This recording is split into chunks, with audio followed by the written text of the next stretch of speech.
So I'm out of Cocoa Crisp M&Ms. So this week I thought I'd try the Halloween Captain Crunch. Ghosts turn the milk green. The ghosts, I don't know if you can see, they're like pink. I'm gonna make a rule now. If the Vikings win, I have to start out positive, with something positive about the game before I have my meltdowns. Rick Spielman, get him out of here. Dalvin Cook. The way he turns like short gains into big gains and just steps out of those arm tackles and just takes off. No. Yeah, he had the fumble, but that was also a great hustle play by the guy who forced the fumble. Real tomahawk chop. That just shows the difference between like other defenses and the Vikings defense. Other defenses go to force that fumble, whereas the Vikings, like Eric Kendricks, has a chance to knock the ball out and doesn't even try. So it's good to see Thielen have a big game. Made just some awesome catches and some awesome yards after the catch. Adam Thielen, he's not the greatest athlete. Now, I said this last year, and I'll say it again. Adam Thielen is the Vikings' #1 receiver, hands down. There is no question. Adam Thielen is an elite NFL receiver. Stephon Diggs is an above-average NFL receiver. Let's test the rookie out with our highly motivated receiver. I really liked it, though, when Cook and Thielen are just dominating. These are obviously the two best players probably on the Vikings team, and the Vikings smartly are running the offense through them, letting them carry the team. And the announcer, the color guy in the middle of the game is just like... But there's one receiver who hasn't caught a ball yet. I'm still mystified why he's not a bigger part of the pass offense. That's Kyle Rudolph. Why aren't you getting Kyle Rudolph involved? I mean, it was just 81 for the Vikings. Don't know his name, not going to look it up. Who was also like catching balls and looking really good. Then Irv Smith, I think 2 weeks ago, looked really good. You got this Masson, number 25. Again, don't remember his name, not going to look it up. He looks good. You got all these like good offensive players, but we got to force Rudolph involved and throw that obligatory once a week dump off screen pass to Rudolph that gets nothing. This is the problem with everything. People are just so stupid. They start the game talking about the Vikings' outstanding defense. Their outstanding secondary. And that secondary is outstanding. Suck. Waynes gets torched on one play with like the worst technique ever. There had to be a bust in the secondary. Trey Waynes totally gets turned around. And luckily the quarterback overthrows it. Rhodes gets torched with like the worst effort ever for a touchdown. And then early, I think in the second half, somebody else got torched, left the guy wide open in the end zone, and the quarterback just overthrew it. The guy caught it. He just didn't come down in bounds. There should have been 3 touchdown passes against that Vikings secondary. They just leave people open constantly. But they're outstanding. And that secondary is outstanding. Suck! I mean, that's my problem with Minnesota sports fans. Minnesota sports fans don't form their own opinions about anything. And not just Vikings fans, it's like Twins fans. And Twins fans, going into this series against the Yankees, this playoff series, drinking the Kool-Aid like, this is a different Twins team.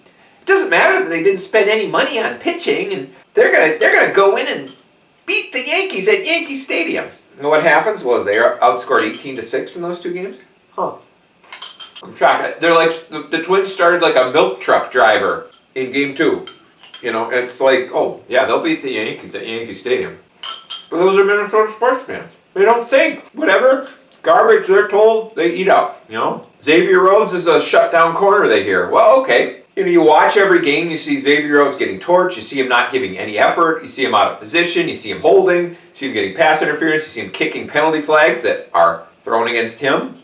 Personal foul, horse collar tackle, defense, number 29. Some 15 yards from the end of the run. A normal person would look at that and say, wow, he actually sucks. He really, really sucks. Suck! Minnesota sports fan looks at that and says, wow, I wonder what's going on, because he's great. He's an all-pro. That's what I heard, and I cannot make my own opinion. Therefore, I just don't know what to make of this, so I'm just going to keep thinking he's an all-pro and just expect him to play better on the next play. That's your Minnesota sports fan. And this milk is not green. Like, you can't see that. Look at that milk. That milk is not green. This is white. This milk is whiter than like the white tiger that Kirk Cousins named Dalvin Cook after. I mean, We are the white. it tastes delicious. But anyway, what was I even talking about? Oh, Minnesota sports fans are so stupid.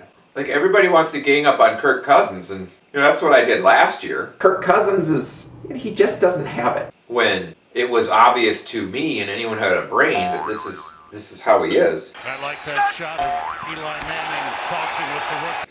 But now it's this year that everyone realizes, oh, Kirk Cousins isn't the answer. You didn't figure that out about a third of the way through last year?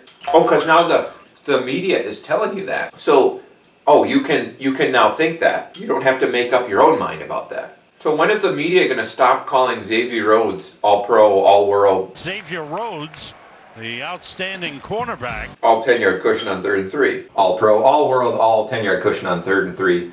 Xavier Rhodes. Nice block by Howard. Once they stop doing that, then the Minnesota sports fans can say, oh, I heard someone say Xavier Rhodes is no longer an All-Pro. Therefore, I can think of him as something other than an All-Pro. Xavier Rhodes is worse for this team than Kirk Cousins is for this team. I just despise Xavier Rhodes. I mean, I think Mike Zimmer despises him too. Mike Zimmer upset on the sidelines with Xavier Rhodes. I will say, though, in that secondary, Mike Hughes has potential.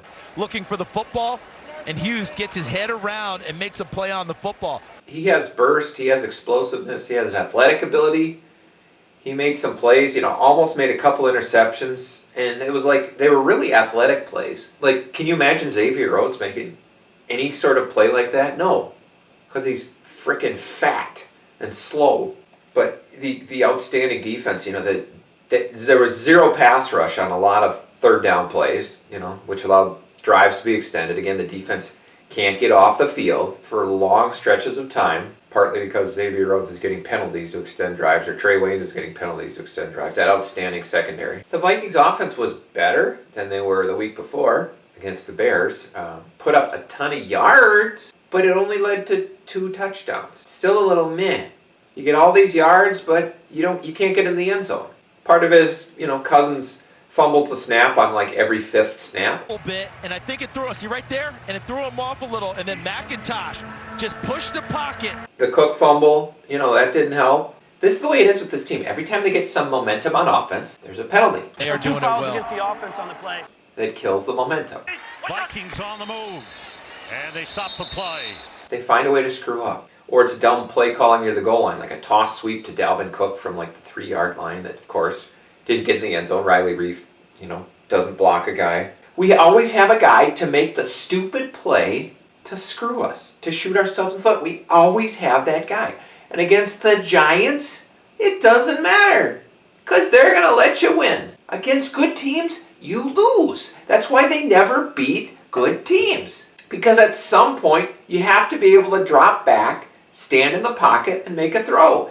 And our offensive line can't block, so that's impossible. And Kirk Cousins can't make a decision in the pocket, so that's impossible. I mean, our whole offense is predicated on Kirk Cousins never making a throw from the pocket. We always have to bootleg him out, get him out of the pocket. Even then, he's not great. But that is our only chance of success. But they do have to do the play action as much as possible.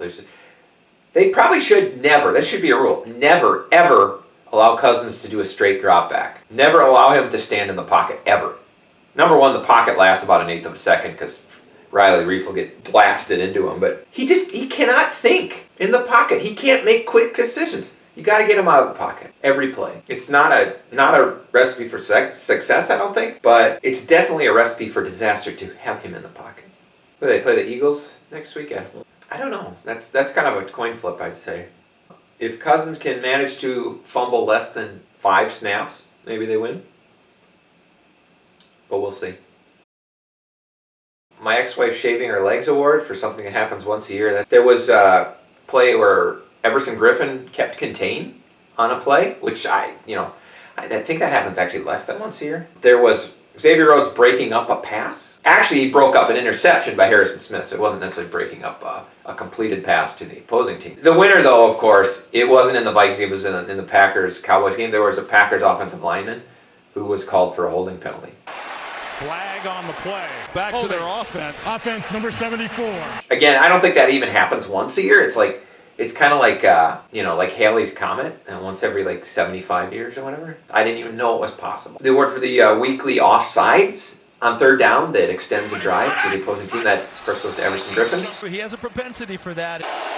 Offsides on third and short. He gets about 2 of those a game. And he was just named and voted by his teammates as one of the team captains. The award for being too slow to actually throw a block, of course, goes to Laquon Treadwell, who's back. Good to see him. Klein here, but watch when we hit a freeze rate. Look at that. Wow. All right, so all he's got is vision and open field and able to get up there. Look at Laquon Treadwell. Get up there. Supposedly he's a good blocker, but you have to have enough speed to actually get to the people to block. He sucks. I mean, he just sucks. He just sucks. The Leroy Horde Award for the only guy in the NFL slower than Kyle Rudolph. That goes to Marcus Sherrills, who, after the Vikings got that safety, he took the free kick and looked like kind of a slow version of Kyle Rudolph returning it, which is really saying something. That is slow. Brad Childress Award for the worst play call in history is, again, it's just going to that screen pass to Kyle Rudolph that they run every week. This, I think, is the 4th time they run the screen, and I think it was like a 10-yard penalty the first time they ran it. I think it got a half a yard, maybe 2 yards, and then maybe 4 yards, and so you add it all up. I think it's like 4 times for like -3 or -5 yards. That's a good play. That's brilliant. Let's keep doing that. Let's instead of throwing to Dalvin Cook or throwing it to anybody else, throw it to Irv Smith, Tim Matheson, the backup running back, or Diggs or Thielen or somebody else. No, let's throw it to Rudolph. So we've talked about the summer of George defense, and Xavier Rhodes is like the kind of expert at playing this, where you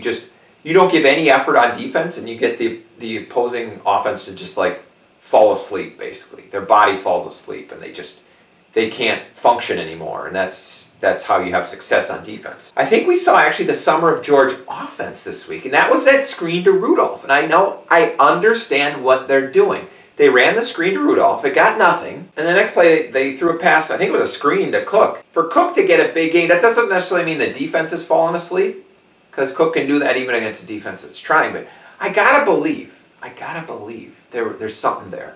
There's got to be a reason you keep throwing these screens to Rudolph, and I think it is the summer of George offense. The defense sees that screen to Rudolph, and it basically puts them to sleep. Stephon Diggs Award for taunting the other team while you're losing.